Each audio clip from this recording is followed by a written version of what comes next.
Olá pessoal, sou Evandro Fernandes, autor do livro Prospecção 2.0 e seja bem-vindo a mais um quadro branco. O tema de hoje, reunião comercial. Bom, primeiro por que é importante ter uma reunião comercial? Eu vou fazer aqui uma comparação com qualquer time de futebol, qualquer time de vôlei. Vocês percebem que há sempre um momento onde o técnico tem a questão da concentração, treinamento durante a semana, e eles se reúnem também antes dos jogos, nas salas de treinamento, enfim, tem toda a questão teórica que é passada para eles, mas é sempre interessante ter a figura do líder com os liderados em uma sala, discutindo temas, discutindo pontos fortes, pontos fracos. E o que se fala e o que se faz numa reunião como essa? Qual a posição, por exemplo, do vendedor numa reunião como essa? Isso dos dois. E a gente vai fazer aqui um overview com relação a esse tema. Lembrando que já foi escrito um tema como esse aqui no site, é só buscar aí reunião comercial aqui no site. Você vai ter aí vários tópicos com dicas diretas a respeito disso. Mas vamos aprofundar um pouco mais aqui. Como deve ser uma reunião comercial? Aliás, acho que não só reunião comercial, acho que qualquer reunião deveria ser muito proveitosa, deveria ser rica em termos de informação, deveria ser dinâmica, objetiva, indo direto ao ponto, sem devagar, sem muitas historinhas, proveitosa de uma forma geral, né? E com ou sem a presença de slides. Parece que eu estou fazendo uma campanha contra aqui slides, mas não é, gente, porque realmente chegou a um ponto que slide, sem falar marca, eu ia falar marca agora, mas quando se fala em slide já se imagina uma reunião fadônia, uma coisa muito cansativa, e não é essa a ideia. O termo foi colocado dinâmico, e você tem forma sim de fazer uma apresentação aonde a tua plateia, onde a tua audiência não durma, não, enfim, relaxe demais, por exemplo, né?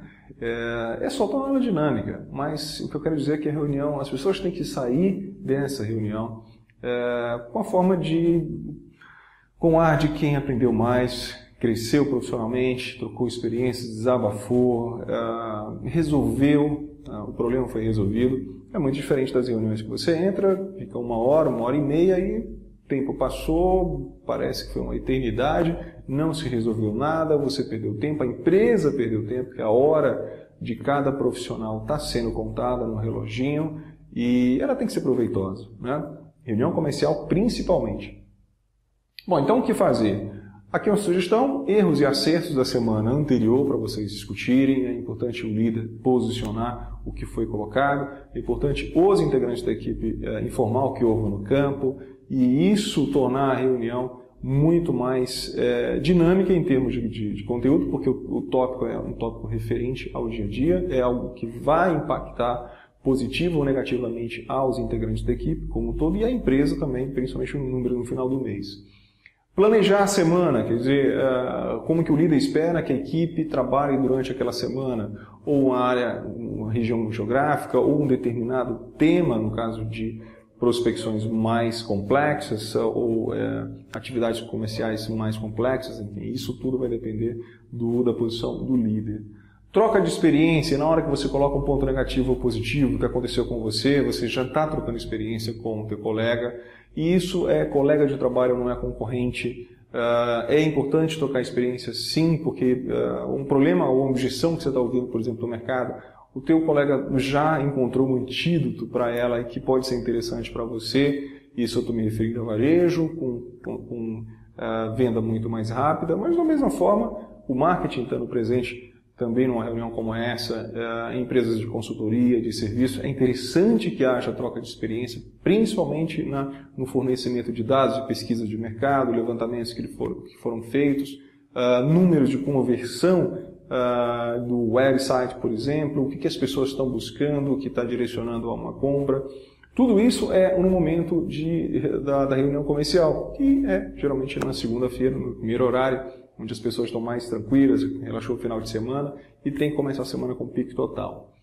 Análise das metas, como a empresa está em relação a como a equipe está em relação ao número geral, quanto falta, o que precisa fazer para direcionar alguns negócios para se fechar e aquele número mudar, né? E aí é onde vem a questão da análise das metas. Falando em metas, vamos aqui para números, é onde há a apresentação dos números, quer dizer, cada profissional, cada empresa tem critérios de avaliação. Então, em umas são número de visitas, outras são números de propostas ou oportunidades, número de ligações, enfim, cada empresa tem um critério para isso. Mas aqui algumas sugestões: número de visitas realizadas, número de ligações, oportunidades reais, não as oportunidades fictícias, oportunidades reais que são chamadas de reais pelo líder da equipe, ou seja, o líder analisa cada oportunidade e fala se ela é real ou não. Real não estou falando se é mentirosa, se é real, é que ela tem um percentual de fechamento que há, na realidade, uma probabilidade de, como se diz, de apresentação de uma proposta, ou seja, a oportunidade existe budget, existe um decisor, tem uma empresa por trás, quer dizer, eles vão comprar no curto, médio prazo, isso é uma oportunidade real. Negócios com probabilidade de fechamentos, quer dizer, as oportunidades têm uma probabilidade de fechamento. Normalmente discute-se aí a partir de 80%, que é um número também decidido pelo líder da equipe entre a sua equipe comercial. Então, focar naqueles negócios que estão com maior probabilidade de fechamento dá um índice de fechamento muito maior durante o mês. Isso também é exposto na reunião comercial às segundas. A ata, que é um registro, né, do que foi dito, há um rodízio aí entre os integrantes da equipe, uma pessoa que anota os principais pontos que foram conversados, que foram decididos, uma troca de estratégia, alguém disse alguma coisa que isso vai impactar na semana da equipe. É importante deixar isso registrado. Nada disso, não é ata de condomínio, não, tá, gente? Isso aqui é só tópicos que foram ditos, que foram mencionados nessa reunião, para não ficar solto, para não ser retomado na semana seguinte sem, de novo, volta ao mesmo tema, sem a solução, enfim, isso fica recorrente e aí torna a reunião realmente enfadonha. Então, as pessoas já vão para a reunião e falam, para que eu vou discutir isso se isso não foi resolvido? Eu já falei várias vezes, então começam a entregar os pontos. E aí é onde acontece a desmotivação, que não é o foco da reunião. A reunião realmente é para discutir os problemas, as soluções, claro que tem um fundo motivacional também, mas é importante que todos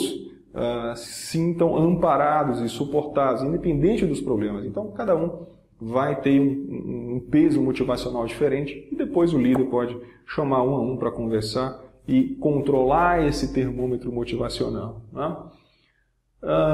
Bom, os recursos podem usar vídeos curtos como esses, por exemplo, podem ser usados para estimular a equipe ou iniciar um debate sobre um determinado tema, mas muito curto, especificamente para startar o tema ou para embasar o que foi escolhido como pauta, por exemplo, da reunião. Um quadro branco é sempre interessante, as pessoas absorvem, já foi comprovado isso, que as pessoas absorvem quando percebem uma outra, a figura do professor, né? Você mesmo anotando, então isso fixa, é muito bom essa ferramenta. Flipchart também, apesar de não gostar muito daquelas folhas enormes que você risca um pouquinho, já tem que jogar fora tudo aquilo, e o recurso que foi destruído na natureza para construir aquilo foi muito grande. Então, mas enfim, é um recurso. Tem um flipchart que é só também um quadro branco, pequeno, só que é móvel. É interessante ter para desenhos gráficos rápidos, representativos, e isso em termos visual, em termos de treinamento, é muito positivo. Ok? Bom, esse foi o tema, reunião comercial, espero que tenham gostado. De novo, aguardo o comentário de vocês, sugestão para novos temas. Podem mandar e-mail, clicar no like no Facebook, no Google+, Pinterest, Twitter. Choose whatever you want. Escolha o que você quiser. Estamos no YouTube também. Eu acho que inscreva-se aqui em algum lugar, o número de pessoas inscritas está aumentando. Obrigado mais uma vez, seja bem-vindo aí ao nosso canal e nos vemos no próximo Quadro Branco.